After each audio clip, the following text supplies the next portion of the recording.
Hai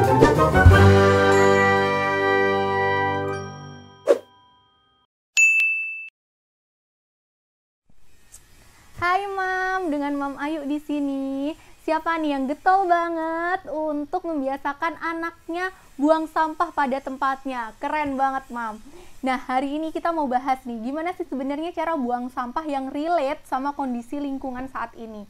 Kenapa relate? Karena kita udah tahu ya, manusia tuh sekarang banyak banget, sampahnya banyak banget, sementara lahannya terbatas. Jadi ternyata buang sampah pada tempatnya aja itu sekarang udah nggak cukup. Mam tahu nggak kalau misalnya Kementerian Lingkungan Hidup dan Kehutanan itu tahun lalu merilis bahwa jumlah tumpukan sampah di Indonesia tahun 2020 itu udah mencapai kira-kira 67,8 juta ton.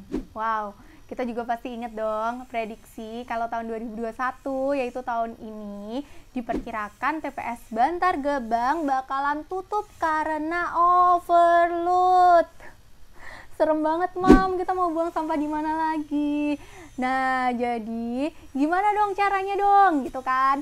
Sebelum sampah ini dibuang pada tempatnya, kita mau kenalan dulu nih gimana caranya untuk mengurangi sampah, mencegah sampah. Terus gimana caranya kita bisa mengelola sampah, waste management, memilah sampah, dan mengolah sampah yang masih bisa diolah. Gitu. Yang pertama itu adalah mencegah. Ini pasti udah familiar karena udah mulai jadi gaya hidup sekarang kan ya. Hindari semua yang cuman bisa dipakai sekali doang. Banyak banget yang bisa kita lakuin. Salah satunya adalah selalu bawa kantong belanja sendiri di dalam tas. Apalagi sekarang udah banyak supermarket yang tidak menyediakan kantong plastik ya kan Mam. Terus pembalut kita juga mulai bisa beralih ke men's pad atau men's cup. Terus yang punya anak-anak nih kayak aku, sampah pospak pasti banyak banget ya Mam ya. Kita mulai bisa pakai Clody Mam. Terus aku juga sekarang lagi membiasakan untuk bawa wadah sendiri dari rumah kalau jajan take away. Apalagi kondisi saat ini ya Mam, lagi kondisi kayak gini nih. Selain mencegah plastik, bawa wadah sendiri itu juga lebih higienis gak sih Mam? Iya kan? Nah itu tadi, terus kalau sampah yang udah terlanjur ada gimana dong? Itu bisa kita pilah sampahnya. Yang paling sederhana adalah memisahkan sampah organik dari sampah anorganik. Karena sampah organik ini ternyata kalau dicampur sama sampah anorganik di TPS itu bisa menghasilkan gas metana yang berbahaya dan gampang meledak. Ingat gak Mam? Ada kasus TPS meledak sampai menimbulkan korban jiwa. Serem banget kan Mam? Jadi kalau Mam nih punya sampah organik, kita balikin lagi aja yuk ke alam. Gimana caranya? Mam suka makan buah, suka bikin smoothies. Nah, Mam bisa mulai bikin ekoenzim Mam. Gampang banget caranya dan bisa jadi alternatif pembersih serbaguna ramah lingkungan. Nah, bisa hemat tuh Mam, sabun-sabun pembersih serbaguna buat bersihin kaca lantai. Tuh kan.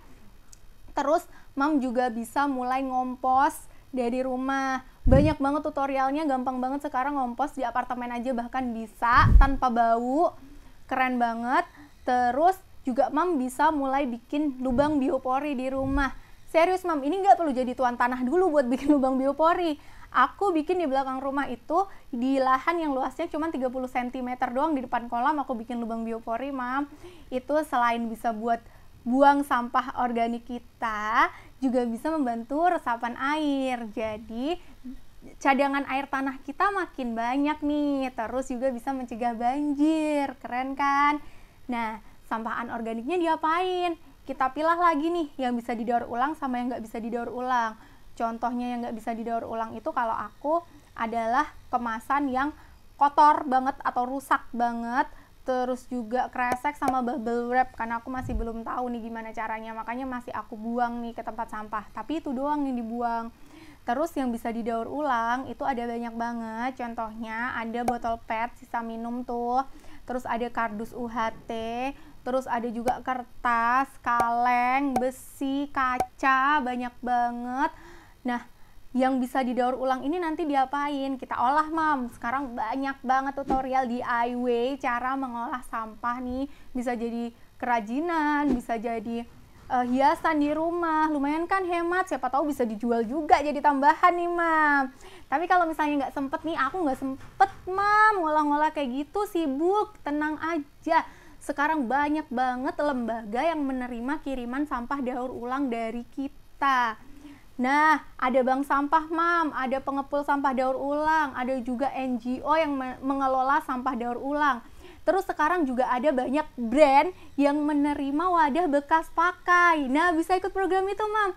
Mam punya skincare, sekarang banyak banget brand skincare yang menerima wadah bekas skincare yang kita pakai nih, Mam. Jadi kita bisa balikin lagi ke sana. Kalau menurut aku pribadi sih ini lebih secure ya, karena aku anaknya suka nektingan gitu kalau mau buang wadah skincare, kayak takut ini bakalan dibikin fake gak ya sama orang-orang, diisi ulang terus dijual gitu nggak ya. Nah kayak gitu Mam, gampang banget kan. Ingat, cegah, pilah, olah sebelum membuang sampah ke TPS, biar load TPS ini nggak terlalu banyak. Nah, siapa bilang Mam dari rumah nggak bisa ngapa-ngapain untuk bumi, ya kan?